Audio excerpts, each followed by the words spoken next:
This is the countdown. We're going to start right on time. I'm trying to suppress something that would be very inappropriate to say, and that is that I'm so excited, and I just can't hide it. It's so nice to see you all here. Pardon me? Okay, yes, okay. This is important. If you can't hear, not so much me, but the real stuff, please raise your hand because we want you to hear. Okay, good evening. I hope you've had a chance to celebrate and create a moment of community.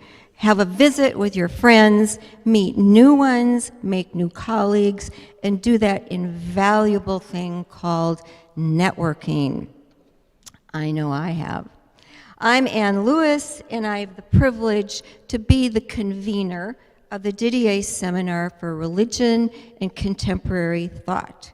This is our 25th year, and I have a question for you. I would like to know this. How many of you have been here before? Hooray and welcome back. And how many of you are here for the first time? Oh, super welcome. That is so exciting because I think the energy we get from each other when we know we're doing something important and good is just about the best energy there can be. Because we have that saying, it was the best of times, it was the worst of times, but we know in the middle of those times, it's always time to be creative. Those are the most creative times, and that's what we're about. So, I'm also going to share with you a secret, and that is that we knew you were coming. We knew that the people who came here in our sanctuary and in our cyber sanctuary would be the ones who would be interested in helping us be the best people and the best nation that we can be. So I'm so obviously glad to see all of you. The Didier Seminar was started, obviously 25 years ago, to perpetuate a legacy of ongoing spiritual renewal, dedicated to the idea that the Spirit speaks in every age and every time, and that is in moments in the past, which we treasure and carry forward, and moments in the present, to which we listen anew, say, what is it saying to us today? And we do that with our thought leaders, like our speaker tonight, Paul Raushenbush, and with Paul Anderson tomorrow, and Professor Pierre, I hope, Pierre Calero. So we're bringing you many dimensions of an extremely important topic, and that is Christian nationalism. And I think it's important to note, to locate ourselves in this way. This kind of interested me. In looking at the foundation of our foundational documents of freedom of religion, looking at when those documents were formed, like let's just say ballpark 1776 or 77, I guess the Bill of Rights, when we had 250 million people in our country, and today when we have 350 million people. 135 registered languages in Queens, and this, the largest Hindu temple in North America, in Maple Grove, about 45 minutes from here, and on our Summit Avenue, about 14 houses of worship. I think that's significant to think about, and think about what it means today to uphold the idea, the dream, the goal of freedom of religion. So that's what I have to say. I'm just so thrilled for us to work together. I like to call this a think along, because it's no fun for a speaker to to speak and have no one listen and think along. So you are a very important part of this piece.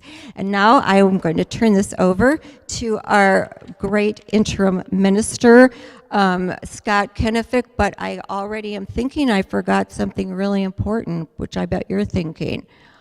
We didn't thank the people who make this possible. And so I'd like the members of the committee who do to stand where they are. And let's see, I wrote down their names because I might have forgotten. Phil Belinder, Gus Bjorklund, Margie Crone, Susan Price, Chris McHugh, Gretchen Schoholm, whom I said almost tells us when to breathe, and of course our staff who puts up all this equipment, and Julia Carlson, who is here. All these people help make this possible. And so,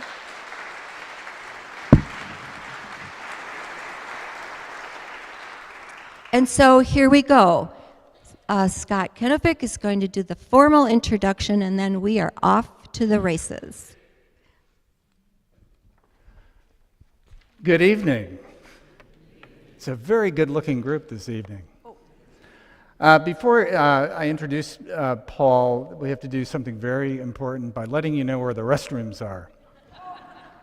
You probably noticed the building is under construction right now, but we still have functioning restrooms. There are restrooms out this side door, and there are restrooms out this way, if they are so needed. It is my privilege to introduce Paul Raushenbush to you this evening, and I'm going to do it in a couple of different ways. First, in a more personal way, and then I'm going to share with you some of the things that I found on Wikipedia. So, the first way is that Paul and I used to live in New York City. Paul still lives in New York City, but I used to live in New York City. And I was doing an interim pastorate at the Fort Washington Collegiate Church, which is up in the northern part of Manhattan. And just like this church, they were involved in a huge building renovation project. So all of this is very familiar. Paul was a guest preacher at the church in June of 2016. Do you remember? 7 years ago. And the reason this is important is because the Saturday before the Sunday, Paul preached at Fort Washington. The Pulse massacre in Orlando took place. And so that's the only thing that people were thinking about. And tragically, we've had many, many more massacres like that in our country. But I mentioned that because what Paul did in worship that day, I still hear about from the parishioners at Fort Washington. Don't want to embarrass you. He just impromptu spoke to what was happening. And it was one of the most beautiful sermons I've ever heard in my life. And to this day, as I mentioned earlier, there are people that still mention to me, do you remember that Sunday when Paul Raushenbush was at Fort Washington? So here's the Wikipedia part.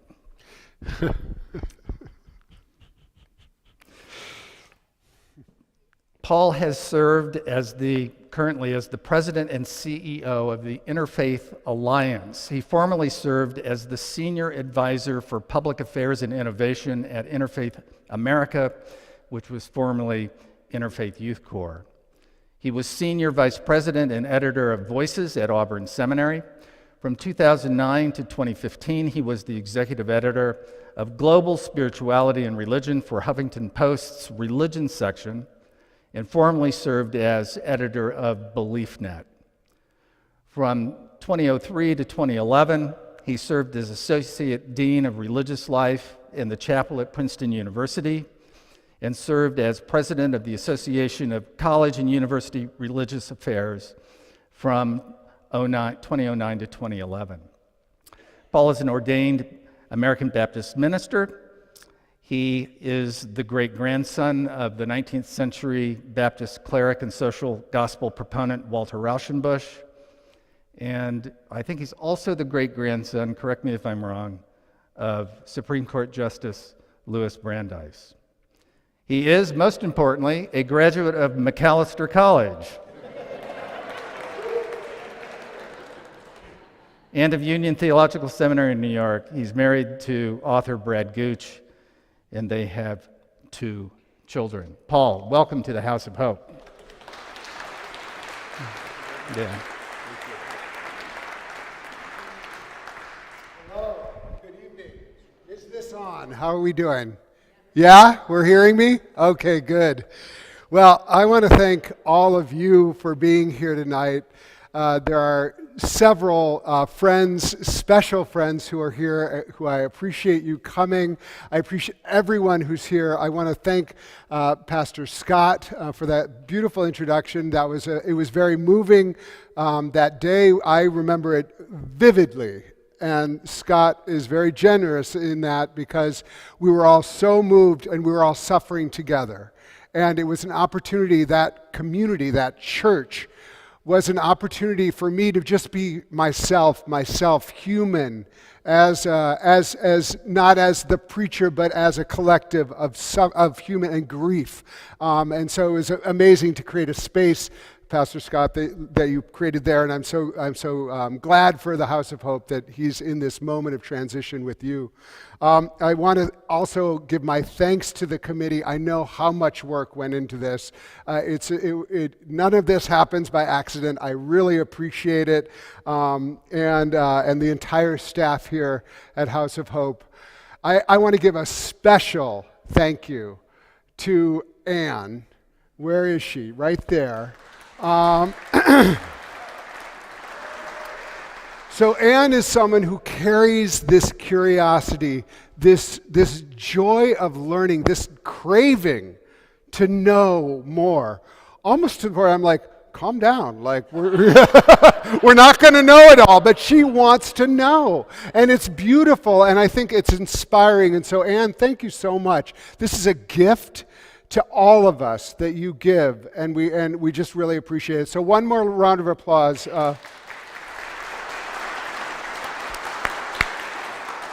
So one more notion that I want to bring into the room is my mother, who was a churchwoman, and she was a Presbyterian, who is the reason that we went to church. My father was ambivalent. But my mother was not, and so we went to church at Covenant Presbyterian Church. She was also an activist in Wisconsin, and one of the reasons that Wisconsin actually had contraception and eventually abortion rights was because she, from her belief of freedom of religion, freedom to make choices about her life and about the lives of the women and the entire community. So I remember she would bring that into the congregation. Not everybody agreed, but we had a conversation, a civil conversation. And so she's the reason that I do what I do. She's passed on now, but I bring her into this room as a Presbyterian woman who was a lifelong curious person. Before I begin, I'll end with one more confession. As I said, I was raised in a Presbyterian church, Covenant Presbyterian Church in Madison, Wisconsin. But I think I have national prominence in being the only Presbyterian in the history of the church to fail confirmation. You see, what I would do is the time that the classes were, I would take off on my bicycle and go to my friend's house, and then an appropriate amount of time would pass, and I would go home, and it was like, yeah, it's fine. And then I showed up the day before and said, okay, I'm ready to get confirmed. And the pastor, to his credit, said no. I was like, what? And I learned that day that showing up mattered. And it's probably the most important spiritual lesson I've ever learned. That showing up for myself, for the divine, and for one another is what matters. And so today we're showing up for one another, and we're showing up for our country, which really needs us right now. So with that long introduction, I also bring you greetings from my staff and the entire Interfaith Alliance community, both in Washington, D.C. and across the country, our affiliates and our broad membership network. And I want you to know that whatever my organization and all of us can do in collaboration, in solidarity with you in this community that I also love, I just want you to know that I am here for that. And Walter Cronkite, who is the honorary chair of the Interfaith Alliance for 15 years, was fond of saying that the Interfaith Alliance's work was nothing less than the preservation of democracy. And those words resonate in 2023 as much as they ever have. So all of us have a story that is our entry point for reflecting on where we've come from and where we are today, and hopefully offers insight in where we can go. And I want to start my remarks with a bit of personal history to share with you how I enter into this conversation around religion in America. My great-great-grandparents on my father's side came to the United States after the uprisings of 1848 across Europe that were also known as the People's Spring. Some of my great-grandparents lived in Vienna, some in Prague, but all experienced the restrictions, taxations, and degradation that came from being Jewish in a Christian-dominated European continent. One of my Jewish ancestors was named Joseph Goldmark, who was the central figure in the revolution that took place in Vienna against the monarchy. When the uprising was successful, Joseph was part of the first Reichstag in the history of Austria that was formed with an intent to represent the people. The government lasted for only 18 months, but before it was dissolved, when the monarchy was restored to power and Joseph was forced to flee as a fugitive to America. But during that brief time, they passed several groundbreaking laws that included freedom for the serfs, freedom of the press, freedom of the arts, as well as lifting the restrictions on the Jews. Unfortunately, when the People's Spring was crushed, the laws protecting the Jews quickly were nullified, and retribution in Vienna and Prague and across Europe against all those who participated in the uprisings was severe, and in many cases specifically targeted the Jews who had taken part. So Goldmark, along with my other Jewish ancestors, the Dembitz family, the Whaley family, and the Brandeis family, picked up their lives and moved to America. Arriving on these shores, my ancestors experienced freedom previously unimagined for them, a place where they could have dignity for who they were, no matter what religious background they came from. The freedom of religion was truly amazing to them, and they wrote back to their family members in Europe expressing their love for their new country. Now, some of you may be asking how these Jews had a descendant who is a Baptist minister, but we'll save that story for another time. But the most important thing is the freedom of my ancestors experienced was not an accident. The founders of America were thoughtful and intentional about the role that religion would play in the country, and they inscribed that intention in the First Amendment. Congress shall make no law respecting an establishment of religion or prohibiting the free exercise thereof. It simply could not be clearer. For anyone suggesting today that America was founded as a Christian nation, they are arguing against the Constitution. And it wasn't just the Constitution. My Jewish ancestors arrived less than 6 decades after the then President George Washington wrote his famous letter to the Hebrew congregation in Newport, assuring them of their equal status in the United States, telling Jewish congregants all possess alike liberty of conscience and immunities of citizenship.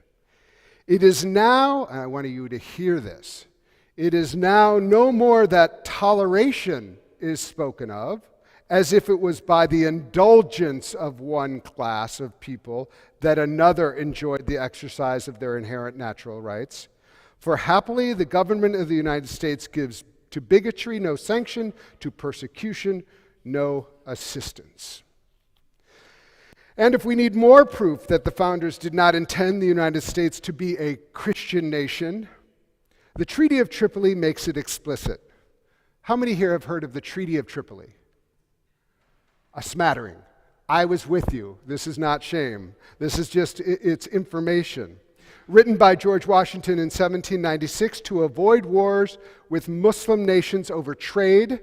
The treaty was signed by John Adams, ratified unanimously by the Senate, and that was still half filled with signers of the Constitution. The treaty says, and I quote, "As the government of the United States of America is not in any sense founded on the Christian religion." Isn't that wild? I mean, worth knowing about the Treaty of Tripoli, that all of as it has itself no character of enmity against the laws, religious tranquility of Muslim men, and as the states never have entered into any war or act of hostility against any Mohammedan nation, it is declared by the parties that no pretext arising from religious opinions shall ever produce an interruption of the harmony existing between two countries. Thomas Jefferson, the third president of America, reinforced the First Amendment and coined the phrase, the separation of church and state, and showed his comfort with a diverse religious American nation by quipping, "It does me no injury for my neighbor to believe in 20 gods or no God. It neither picks my pocket nor breaks my leg." I mention all of these examples because the next time someone says to you that America was founded as a Christian nation, they are factually incorrect and intentionally misleading.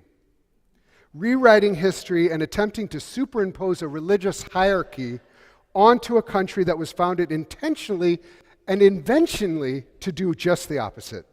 As the Princeton historian Kevin Cruz has written, despite the founders' intent, later generations of Americans began to assert that the country they created was indeed Christian. Now, claims of being a Christian nation have also come with an implicit white supremacy that really translates to a white Protestant nation. My family experienced freedom in their new country in part because in the mid-1900s, Jews of Northern Europe were granted status as white. However, the reality they confronted was that a large portion of the population that was not white was also not free, their religion devalued, and not considered American as humans. The brutal institution of slavery had been a part of the same country that espoused the value of freedom since the beginning. Just a few years after my ancestors arrived, the Supreme Court decided in the odious Dred Scott case that upheld slavery and further ruled that because Mr. Scott was of African descent, he could not be a citizen and therefore had no right to sue. This toxic mix of racism and religious bigotry was apparent in the 1920s when the Ku Klux Klan marched 50,000 strong down the streets of Washington, D.C. against the full rights of Black Americans, Jews, and Catholics, explicitly threatening violence against them. In the 1920s, laws were passed to restrict immigration through a quota system that promoted immigration from Western and Northern European countries to keep out the perceived dangerous influences of Catholics and Jews from Eastern and Southern Europe. And these laws were also used to restrict Muslim and Hindu populations from the Middle East and South Asia that had been growing in the country. Again, the aim was both to restrict non-white races as well as non-Christian religions. Also in the 1920s, the so-called prerequisite cases decided by the Supreme Court denied citizenship rights to a Japanese petitioner and a South Asian petitioner on the grounds that they were not white. A few decades later, in response to the perceived threat of atheist communism, the phrases "one nation under God" and "in God we trust" were introduced into the common language of America. In 1949 and again in 1954, the National Association of Evangelicals proposed a constitutional amendment to put God and Jesus in the nation's constitution, and they were defeated by a coalition of Christian and Jewish groups. Now, the effort to put God and Jesus in the Constitution only further underscores the fact that those words were not there to begin with and intentionally left out to avoid exactly what the more recent Christians have tried to impose. And here's another point that is obvious but needs to be clear. Religion is too often used for terrible ends. A powerful strand of religion was instrumental in undergirding the white supremacy and sanctioning slavery. Religion professor Harry Stout of Yale University wrote, "White Christians in the South didn't just support slavery, the Southern Church was the backbone of the Confederacy and its attempt to keep African Americans in bondage. Southern clergy had no doubt that slavery was not a sin."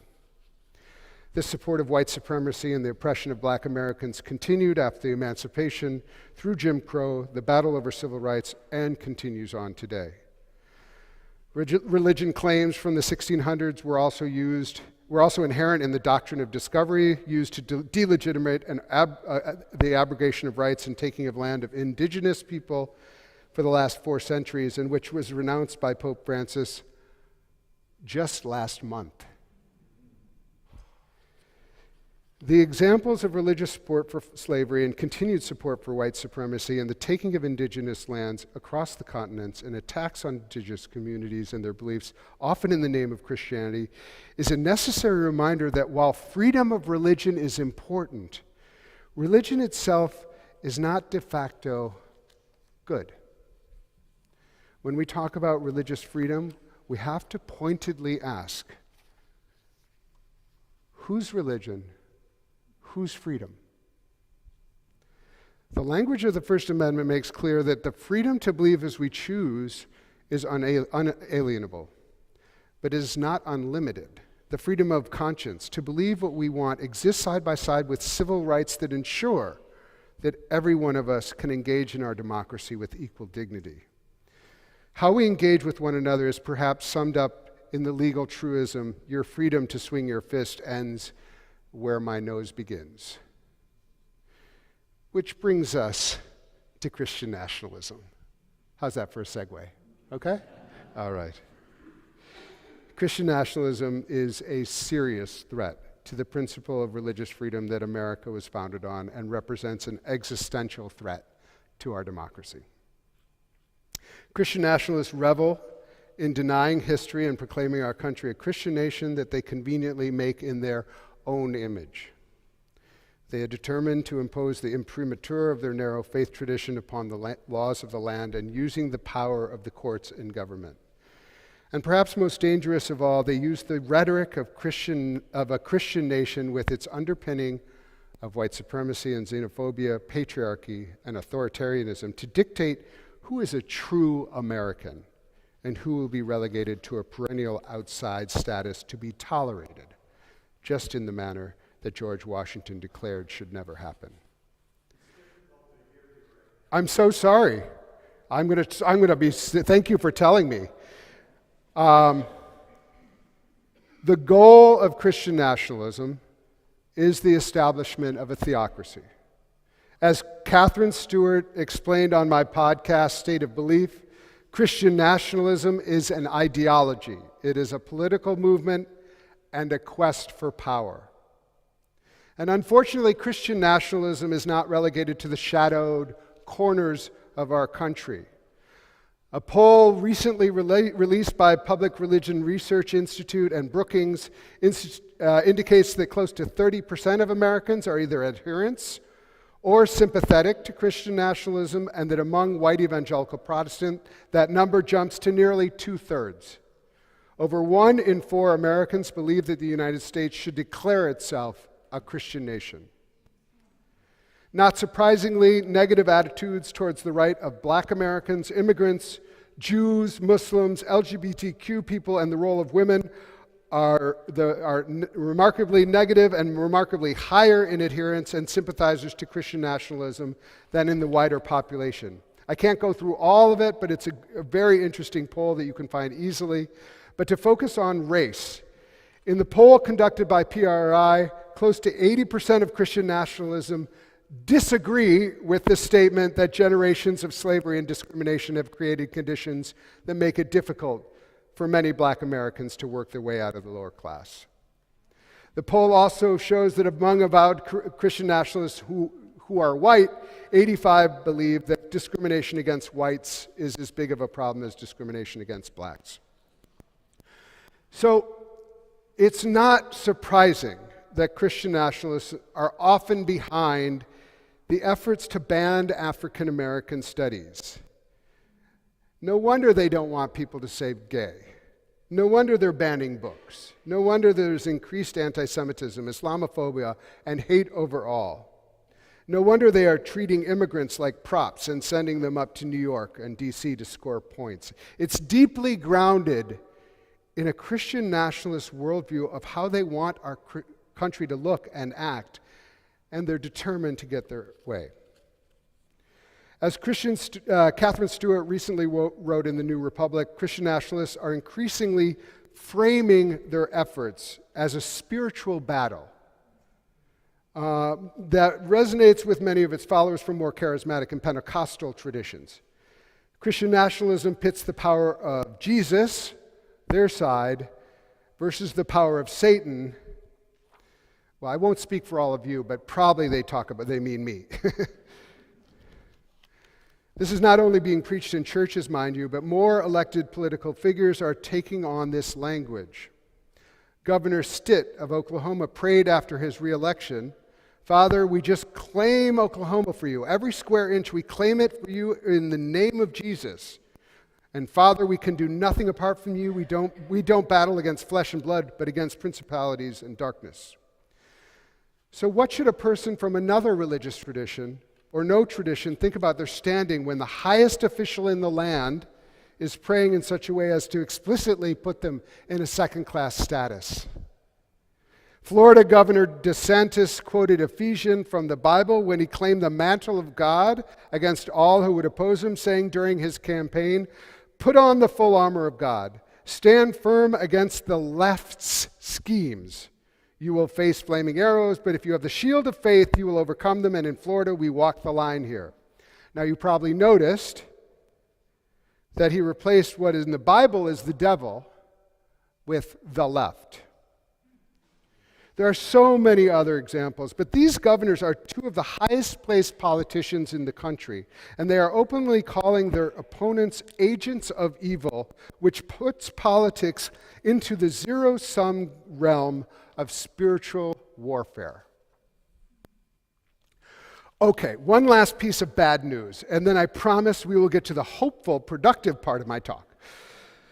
Part of the PRI poll asked this question: because things have gotten so off track, true American patriots may have to resort to violence in order to save our country. And Christian nationalists responded 7 times the rate of the average American affirmatively. Nearly 1 in 5 Americans asserts that not only that the United States is a white Christian nation, but they are willing to fight to preserve it. We have seen the result of this when white Christian nationalists have marched through Charlottesville with torches saying Jews will not replace us, or when then President Trump used tear gas and violence on the protesters in Lafayette Square in order to hold up the Bible as a political stunt at St. John's Church, and most notably on January 6th in 1921 in the deadly attack on our nation's capital by insurrectionists holding crosses and waving Jesus banners as they attempted to thwart the will of the people in the election and subvert our democracy.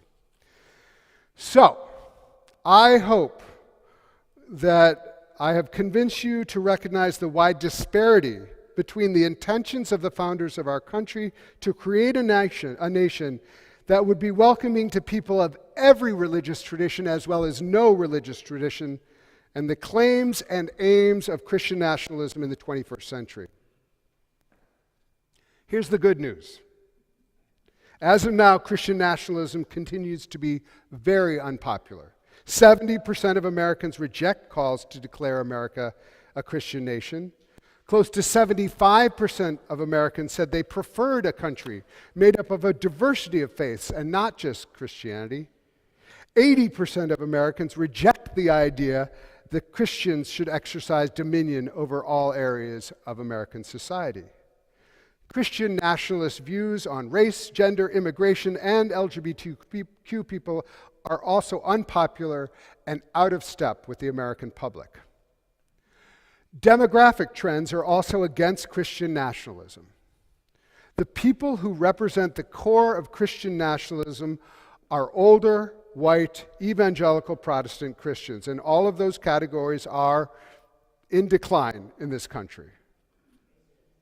But I mean, I can say that as an older white guy. I mean, it's okay for us to, before the 2016 election, the head of PRI, Robbie Jones, released the book End of White Christian America, which showed the decline of Christian and white populations and how America was becoming a more diverse country in every way, including religiously, including the rise of those among us, especially young people, who adhere to no faith tradition.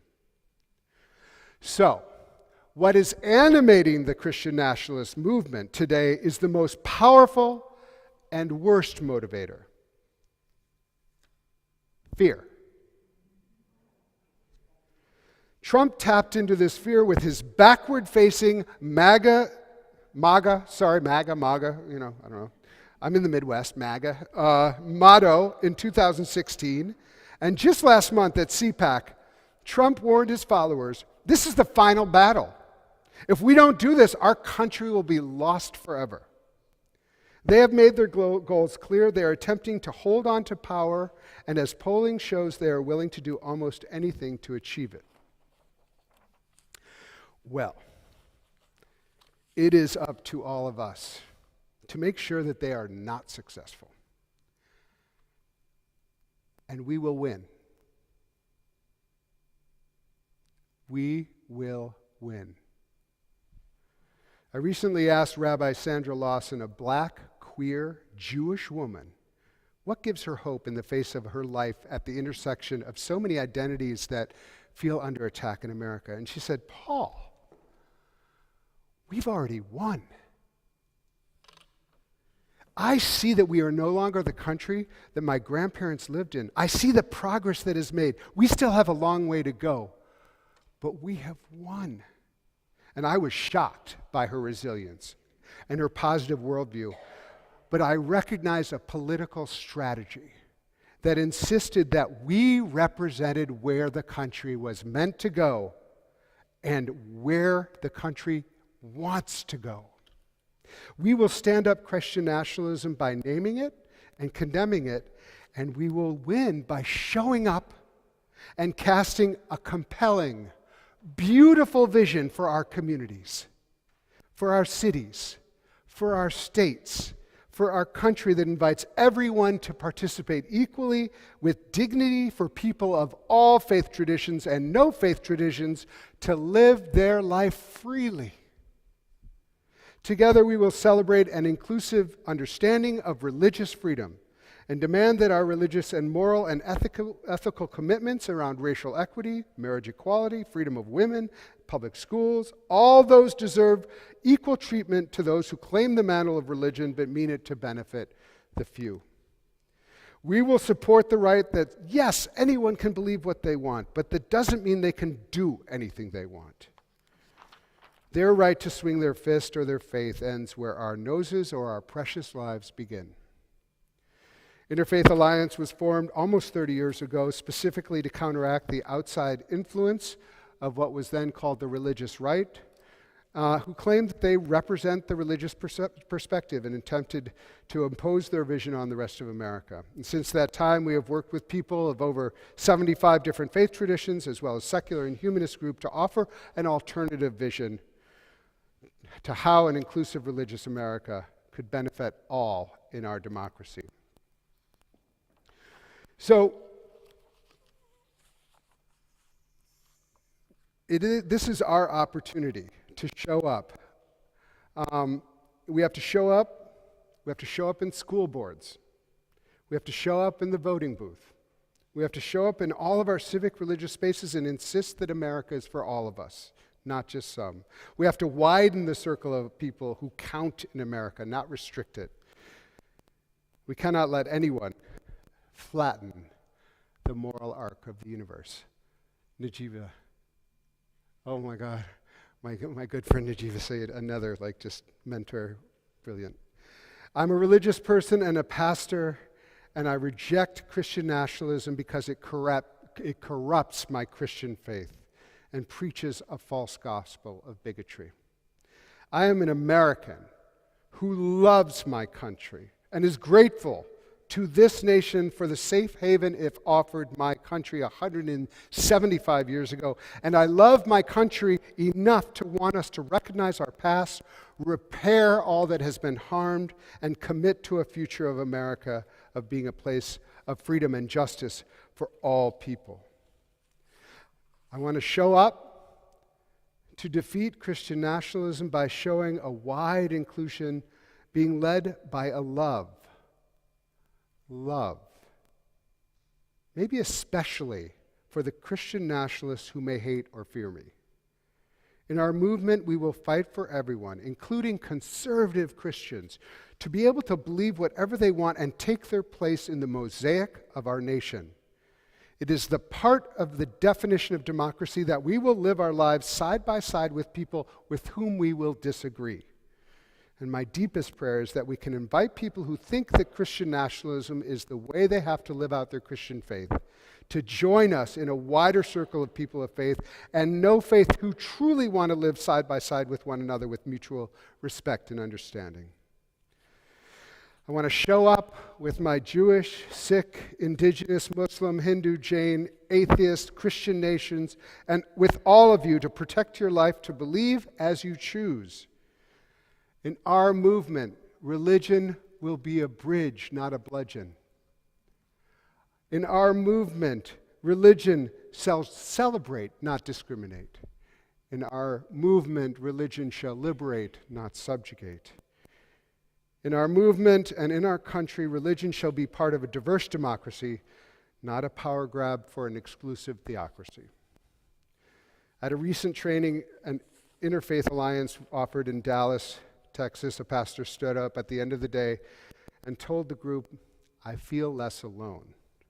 And that's what I pray for all of us here today, is that we feel less alone, more equipped and inspired by one another to show up for one another. The greatest example of interfaith advocacy in America continues to be the civil rights movement and the indelible image of Dr. Martin Luther King Jr., influenced by Mahatma Gandhi, walking side by side with Rabbi Abraham Joshua Heschel. That image brings me back to my great-great-grandfather in Vienna, who wanted freedom for himself and the wider Jewish community and was prepared to fight for it on the floor of the Reichstag. But when the time came for the discussion, it was his friend, a Catholic priest named Father Fuster, who stood up in 1849 in Vienna and told the assembly why the Jewish struggle was his struggle. If we free the Jews, Fuster argued, we free ourselves from the sway of Christian barbarism and of tyrannical Christian bigotry. That priest, his liberation as a Christian was tied up in the work to free his Jewish compatriot from oppression. We can and we will show up for one another, for our democracy that needs every one of us. One of the sons of the Jewish families that came to America from Europe was my great-grandfather Louis Brandeis, who became the first Jewish justice of the Supreme Court.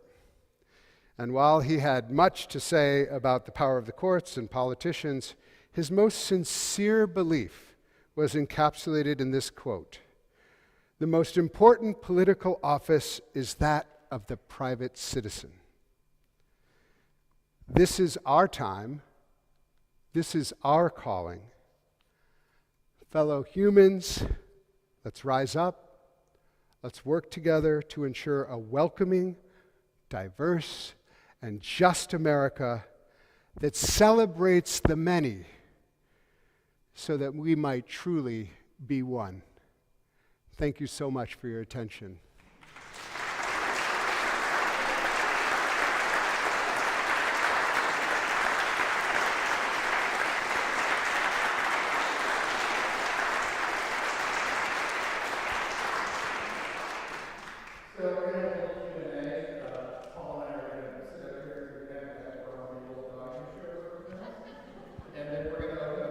questions to the audience, and we have Phil over here with a roaming mic so everybody can hear the questions. So we'll have a seat.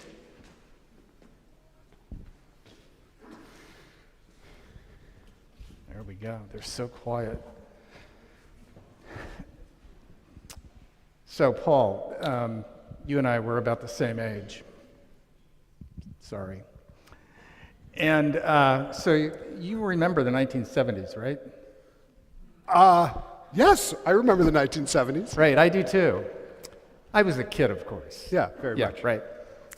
But, Friday is Earth Day, and it's the 53rd anniversary of Earth Day. And I was reading the history of Earth Day because I'm going to preach a sermon on this on the 30th, just to give you a heads up.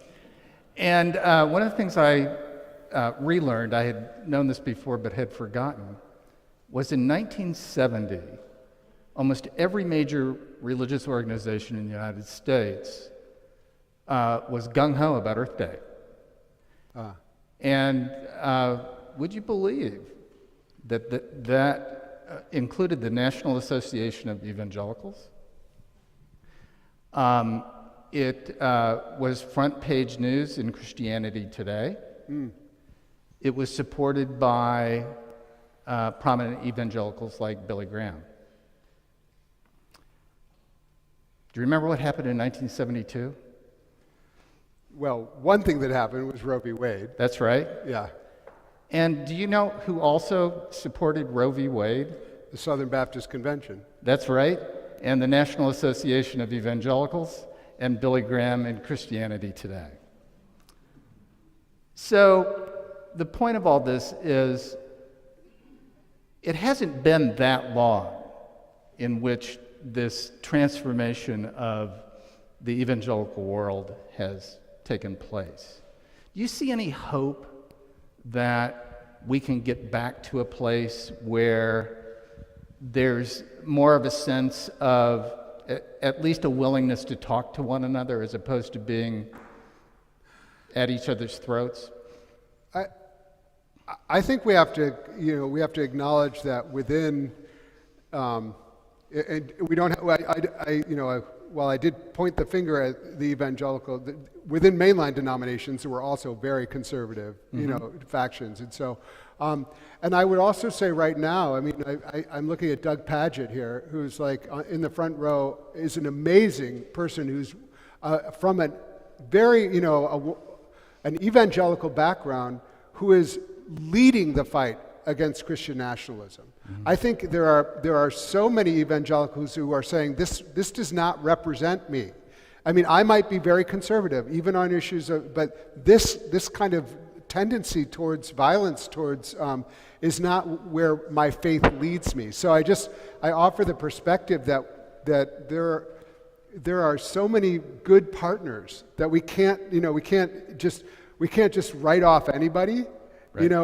And everybody, a lot of younger evangelicals feel like they're not sure where they're supposed to go. This is also true of other faith traditions. So I just invite us to be as creative as possible and have as wide of an aperture and lens for the possibilities of partnerships, and to recognize that all of us have changed in our lives. There's no one here who was born with the opinions they have today. I hope not. We've all been able to manage the way we understand the world by encountering new perspectives. And that is true for me as well. And so I just invite us to be, one, opening to continuing learning as we do this work, but also recognize that people are open to possibility and change and not write anyone off, but also to recognize that there is a very serious struggle that will require organizing and power. And so while I want us to be open to as many partners as possible, we can't be naive about what we're up against. I'm sorry, that may not exactly have answered your question, but I kind of went with it. So in your job, you fly a lot, right? I fly a fair bit, yeah. Right.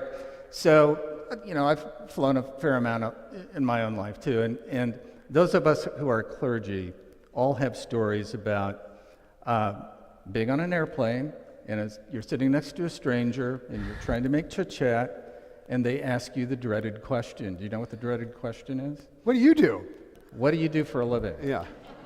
Right. And so I remember when I was a young minister in the 1980s, and I was on an airplane, and I would get asked that question, and I'd say I was a Presbyterian minister, and it was just like, no big deal, all right? But when I get asked that question now, it's a minefield, because immediately barriers go up, and they want to make sure I'm not a certain kind of minister. Have you ever had that experience? Yeah, I mean, a friend of mine who I went to high school with, Mark, is in here somewhere, right back there, right. Like lurking in the back. We were at our graduation, he was like, I need to talk to you, because like he has some real questions about what it means to be a religious leader today. And I was like, listen, I'm with you, man, I get it. I think,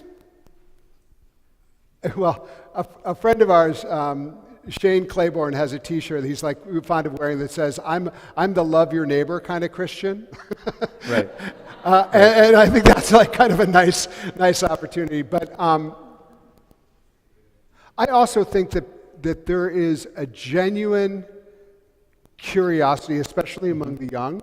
Yes. Who may not immediately say, "Oh, great, let's I love religion. Let's talk about it." They may have some real questions because, unfortunately, right now, this is not a Christian audience, but there's a majority of Christians. A lot of people identify Christianity with anti-LGBT activism, with a lot of things. So you have to kind of say, actually, no.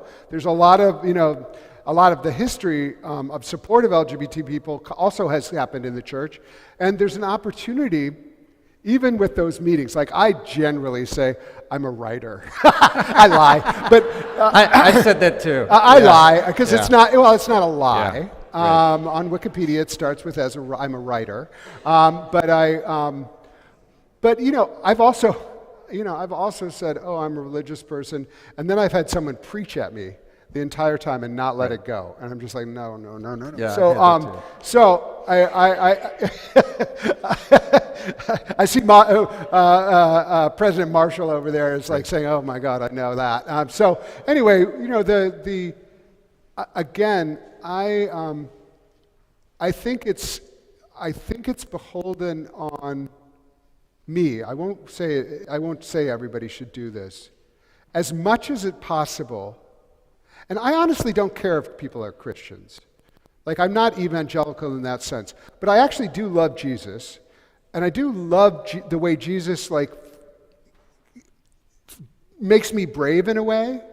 And so what I do want people to, is to, and I wrote this when we had our boys. I said, I don't care if you follow my tradition, but I want you to understand why I do. Because Jesus gives me hope.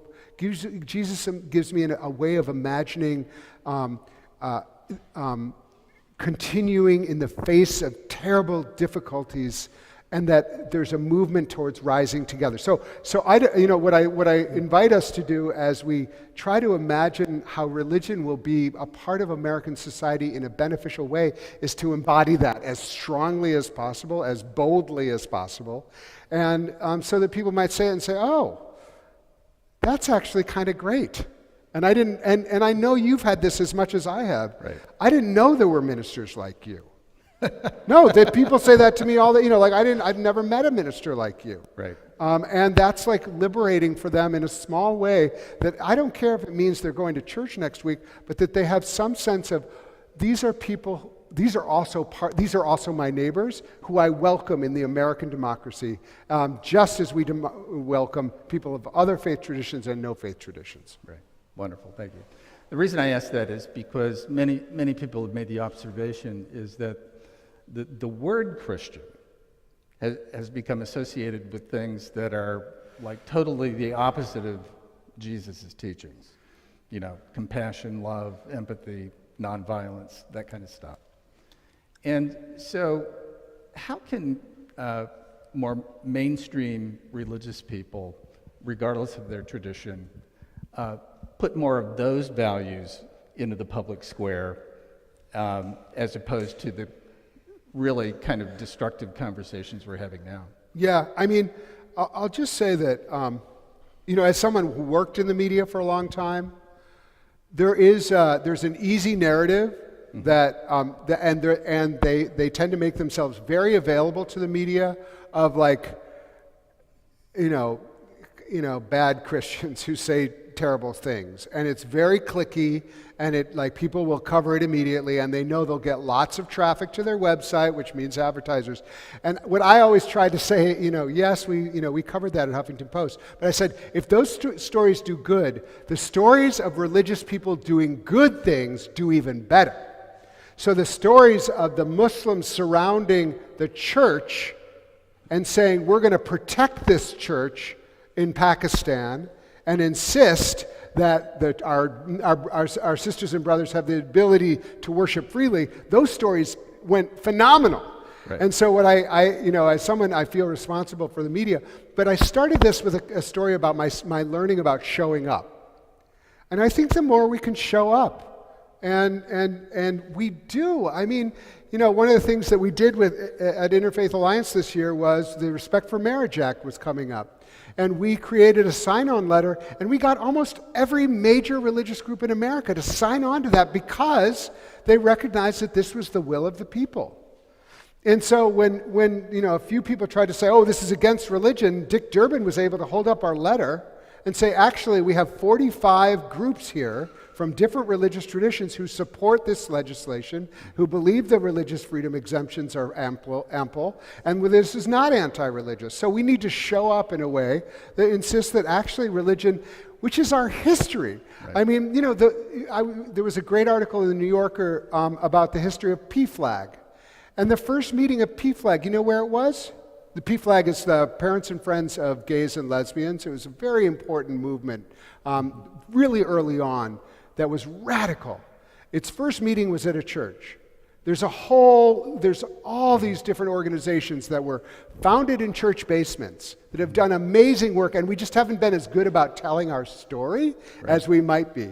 And so again, one of the reasons I went into the press is I wanted more stories that represented what I felt was the fulsome extent of religious practice. And in this city, you all have a lot to be proud of.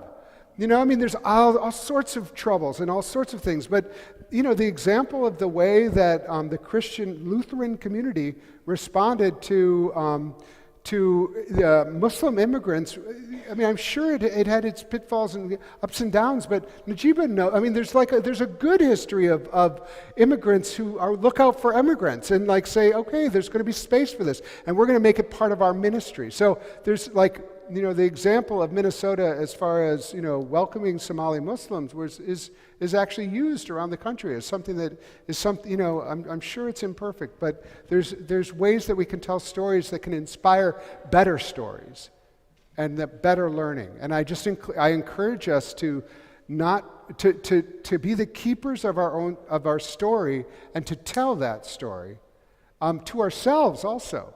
It's really that's part of what preaching is telling us our story so that we can tell our story. And the story, we have good stories about interfaith in America and welcoming and even Christian role in, there was an incredible Christian, I'm not assuming everybody here is pro-choice, but for those who are, there's an incredible history of Protestants who are helping women with reproductive rights before Roe v. Wade. Right. And there were histories of Protestant ministers walking with queer people in San Francisco in the early 60s, insisting that if the police wanted to come and shut it down, they'd have to go through them.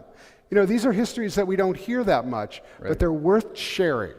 And I want to encourage us to look into the richness of the religious tradition of this country and celebrate it, as well as, I certainly did not shy away from the negative.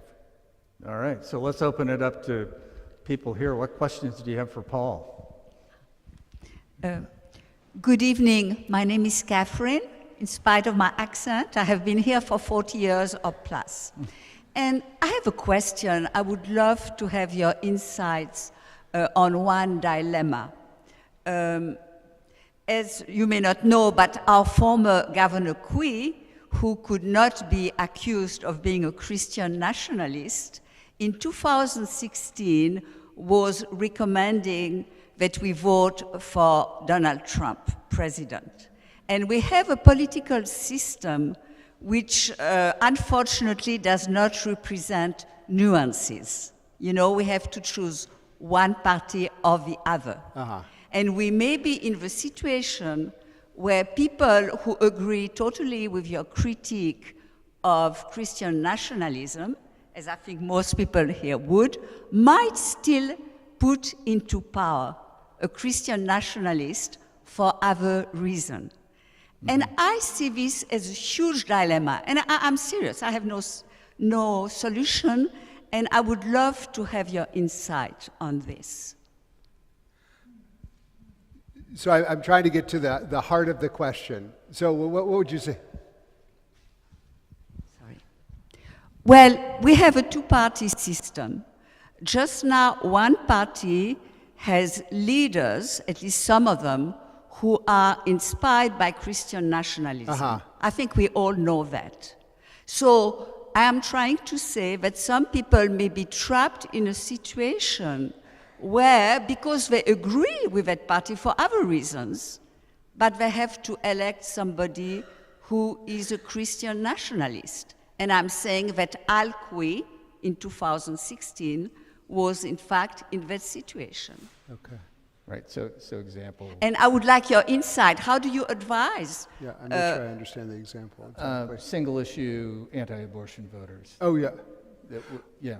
Yeah, I mean, if the example is abortion, is that the... That's probably why the priest was telling you to vote a certain way, right? Yeah, well, I mean, again, I think that I have personal opinions about that, but I actually agree. I actually feel this is an issue that reasonable people can disagree on, and I have a position that says that that a freedom of religion actually supports the ability to make people make their own decisions. However, but in accompanying with that, I recognize a priest's right, because of their religion, to disagree with me, and even to advocate for a political position. Because many of the priests that hold that position, and they are friends of, I know I have friends who are in that position, they aren't Christian. They don't want to, they work very hard for anti-poverty. They work very hard for the inclusion of race. They work very hard. They have great relations with their Jewish neighbors and other things. So I don't think we want to use one issue to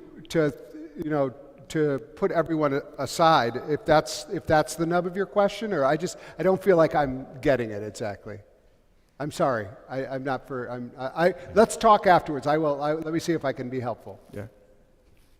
I have someone here. Okay. Speak loudly, he says. Hello, I'm Dave.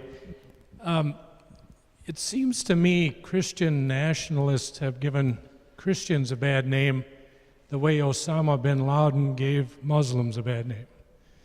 And I'm just wondering if I'm understanding you correctly, that Christian nationalists may not really be Christians, that they've corrupted Christianity the way you think of it.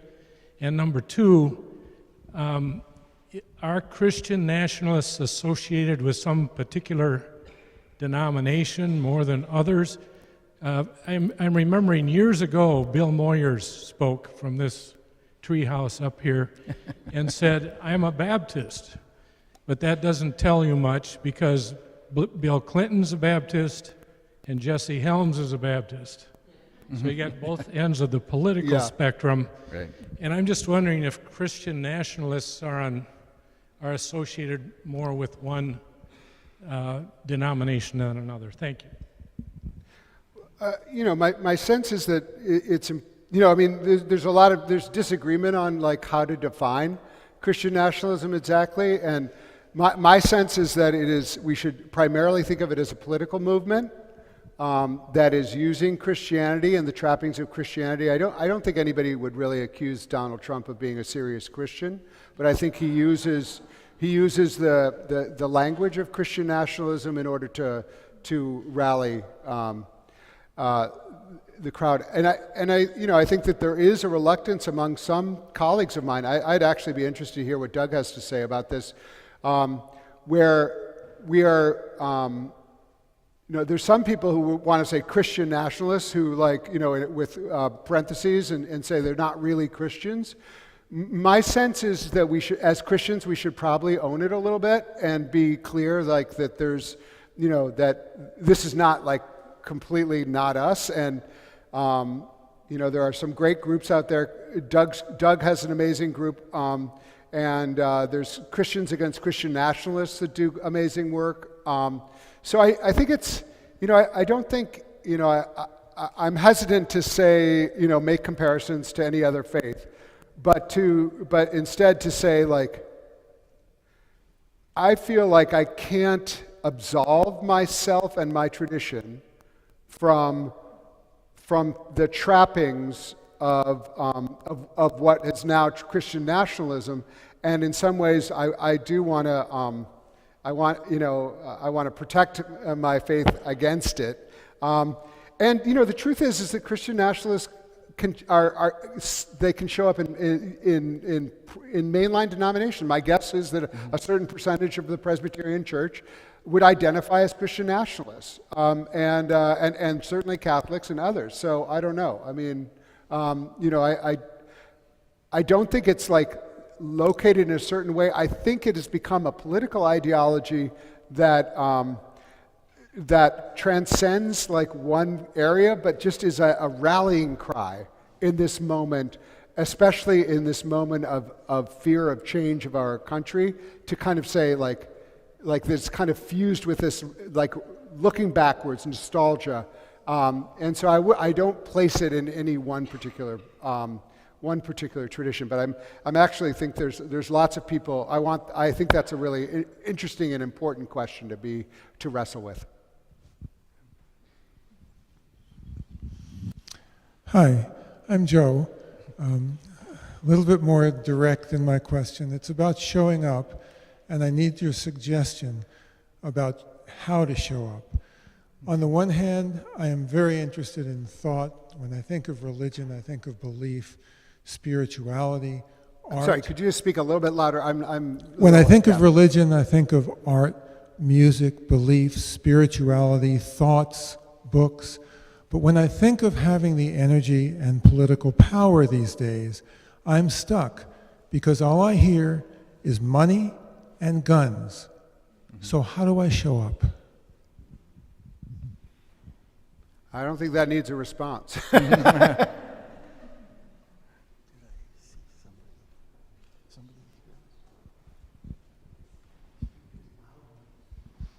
Hey, Paul, one Baptist minister to another. So many young adults claim multiple belonging when they think about religious identity. In what way does that really abet the kind of movement you're trying to foster, or does it actually diminish the sense of discrete religious traditions that are seeking to work in a religiously plural society? Yeah, I mean, I think this is a really interesting next stage for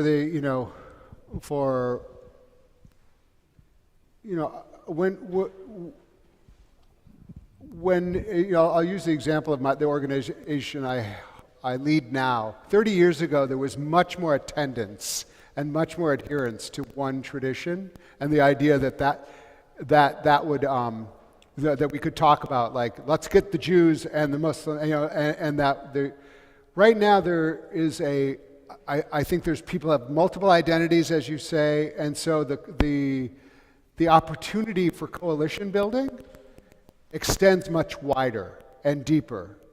And so when I say the Interfaith Alliance, and I think about the network that we're building, it actually includes a much wider sense of different religious traditions coming together. We tend to speak in terms of like networks of civic leaders, activists, artists, who will want to come together to imagine a democracy where people of all beliefs might be one, especially with young people who aren't really adhering to any tradition. So I do think this is a really interesting moment for the interfaith movement writ large, not just in response to Christian nationalism, but how do we get together?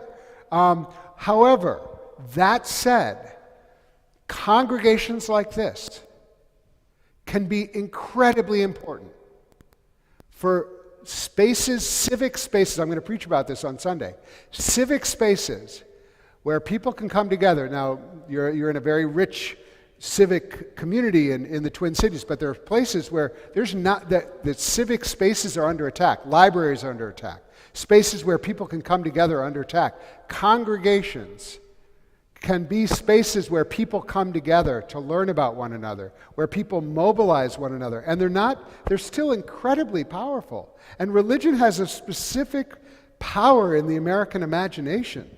When you're talking to legislators, when you're talking to, saying that I come from the congregation of House of Hope, and I really want to make sure that you're taking in mind our position on this thing, it means something. And so I think religion, as we think of the complexity, we shouldn't give up with the power that come with different religious traditions, working side by side, showing up in a beautiful array and saying, God, that's the America I want. And so I hope that we recognize the complexity, but still mobilize our communities that can be locations not only about mobilization and activization and sharing information, but also where we learn the discipline of love and nonviolence and showing up in our political life. I think there's nowhere else that's going to do this. I mean, I worked at Princeton for 8 years. I wish that there was we could say that we were creating citizens. Congregations still have that opportunity to be places where people learn how to be citizens led by love. And I think that's really going to be an important role that we can play in our world today.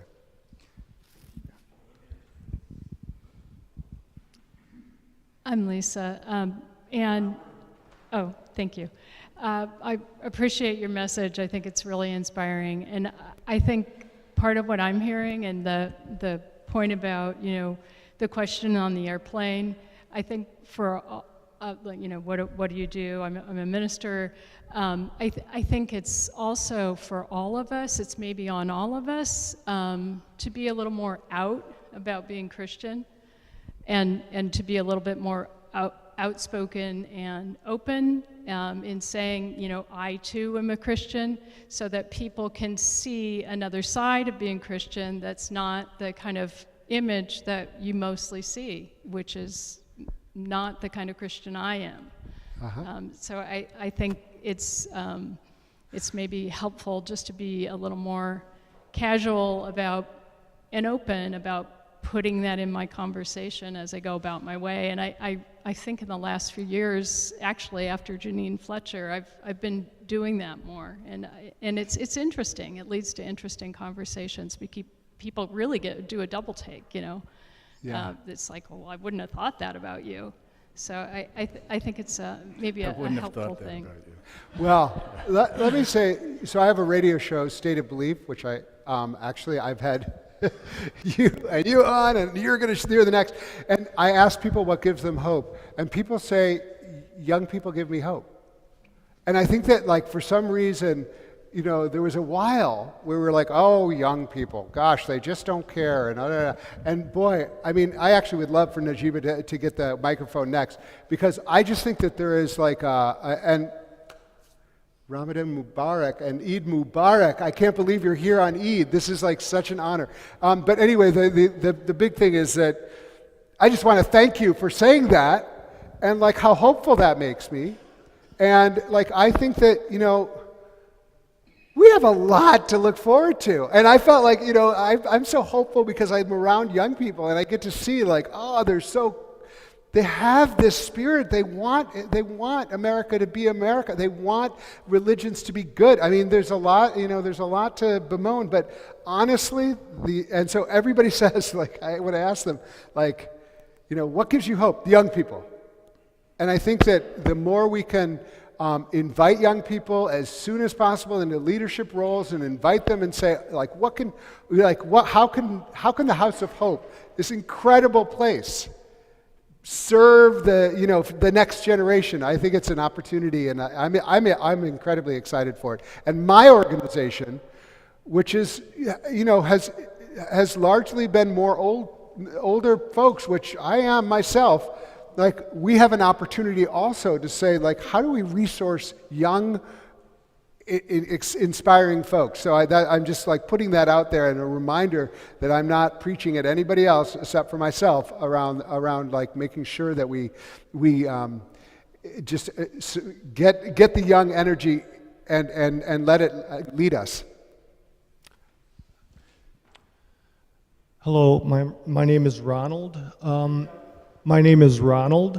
And from the history you've described about nationalism in general, it seems like we go through cycles of people who promote this behavior. And today it's Christian nationalism. And what I see in addition, because of you mentioned the trends that are happening today, that these Christian nationalists are now more desperate than they have been in the past. From an atomic clock perspective, are we closer to some sort of chaos event as a result? And should be, from a historical perspective, Yeah. I'm not a historian myself, maybe you could comment. Well, I want to say I'm not a historian either, but I will suggest that if you, for those of you who are interested in it was a very sobering read, but Jeff Charlotte's The Undertow is a very sobering read right now, because it's about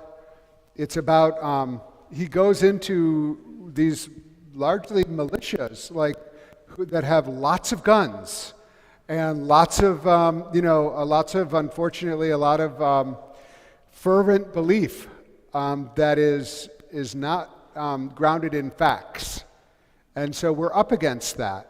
And so that's the reason I'm like, we got to take this moment very seriously. But I hope it doesn't come to a chaos moment. I hope it doesn't come that we don't have a disintegration moment. But I do think, we only saw the tip of the iceberg on January 6th. And that is a movement that they were like, okay, that was good for a trial run. I mean, I think that there's a real willingness to use violence, and just a strong belief that, Jeff Charlotte used it. He said, "I apologize to Elaine Pagels, but there's a Gnostic belief out there that if you can see it, you see it." And America is not what America seems, and we are going to take it back, and this is divinely inspired, and we're going to do it in the name of God. And this is very frightening rhetoric to me. And so I think that we need to take it seriously. I do think there's a lot we can do right now. And I really believe that America can counteract this, but I just do think we have to be really heads up. I would like to invite, if Najeeba Saeed would be willing to say a few words, just because Najeeba, if those of you who don't know, she is just an inspiring, amazing woman who's a friend of mine who I've been inspired by. I'm claiming her as a friend. I would like to think of her as a friend. She's mostly someone who been on your she is is inspiring to me. But she's the director of Interfaith at Augsburg University, and an extraordinary individual and a leader in all that I've been talking about. So thank you for coming. Thank you so much for welcoming me. I'm new to the Twin Cities, and I'm sorry that I live in the other city. I hope you won't hold that against me. I wasn't expecting to say anything, but I just wanted to say really briefly, I asked my 14-year-old daughter recently where she wanted to go to college, and she said she wanted to go to school in England. And I thought, well, why England? And she said, because they don't have guns. So I just wanted to share that story with you because I think there's a lot of hope, but there's also a big burden. Young people are leading on environmental justice work, they're leading on criminal justice reform, and on gun violence. And that story really hit me because she meant it, and she's 14. And so I think there's a lot of hope and there's a lot of anxiety because children, this generation is inheriting a world that has far more instability than the generations before. And I wanted to point that out. So it's both hopeful and it's a lot that they're carrying already at such a young age. What I am hopeful about, I just spoke at University of North Florida about 2 weeks ago, and then was also in Nashville with Interfaith Leaders. And the young people at University of North Florida, their questions for me were, what do you do when your state government is against your embodiment? Right. And it was so incredibly powerful to hear. But then they're also aware, and faith leaders and these folks that are 17, just like our students at Augsburg are, they're going out and doing the work. They're showing up. So to answer that question, they're showing up at the state capitol when there are issues that are important. They're showing up. And so I think in many ways, they are the example for the rest of us to show up. And I'm older than I look, so I'm also remember the 70s. The music was never got any better. But that was what I wanted to say is that they're showing up because that's the world they're inheriting, and that part of the legacy that we can have is, if we can't show up anymore, is to support them as they show up. Right. Yeah. Thank you. I had a chance to talk to Matt Hartley, who was, I think, part of who may have invited you there. He was one of the people who said the young people, they are refusing not to continue to be curious about one another and being, asking the questions, and they are creating this wide circle. They're not excluding anyone. And it's just like, it was so inspiring. And Doug, could you say a little bit about what you do as well? I've referenced you 3 times and I've probably misrepresented you. So, and he's the only person here who's taller than me. It's disconcerting. I'm like, is that what I do to people? Like ruin your neck? But anyway, this is Doug Padgett, and he's also an amazing pastor. Well, thank you. I'm the chair of the Paul Raushenbush fan club. So if anyone is interested in a poster for your dorm room, I'm the person you'd see about that. So Paul, thank you for being here. I do live here in the cities and work here, but I run a national organization called Vote Common Good.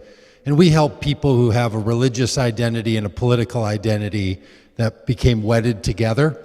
I like to say they went to Wendy's, ordered the number 2, and it just came with a side of republicanism. So they got the French fries just as a part of the deal. So we help those people who are detaching those 2 identities to figure out how to act in the world and to make the common good their voting criteria. And as Paul raised so well, that means for a lot of people that Christian nationalism becomes something they have to address. One thing I'll commend to you on our website, as well as some others, votecommongood.com, you can find this. There's a 5-question survey called How Christian Nationalist Am I? You would be surprised how in 5 questions, these are the same 5 questions that were in the surveys that Paul was mentioning, that you answer on a 1 to 5 scale on each of those 5 questions. And that's what marks you on a scale. You would be surprised how many people in your life or yourself might answer one of those questions in a way that would wind you up, looking and sounding more Christian nationalist than you might think. So that can be very helpful for the conversations that you find yourself in. Most of us are not comfortable with all the beliefs that we live with, and there's a lot of Americans who live with Christian nationalist notions and ideas, and they don't know what to do about it. So that's the work that we do, and I'm just really proud that Paul is in our cities and part of all of this, because the work that he's doing, the work that you all are doing, is part of a big national movement, and I can attest to you that it's happening in a lot of places. And the more you know, the easier it is to engage in all that. So thank you. Thank you, Doug. Yeah. So let's thank Paul for being here tonight.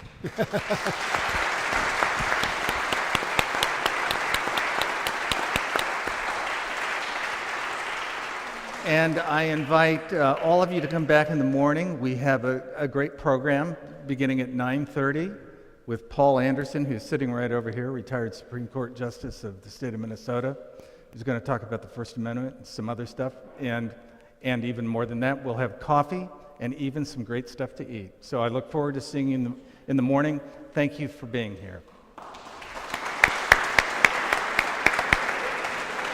Thank you, sir. Well done.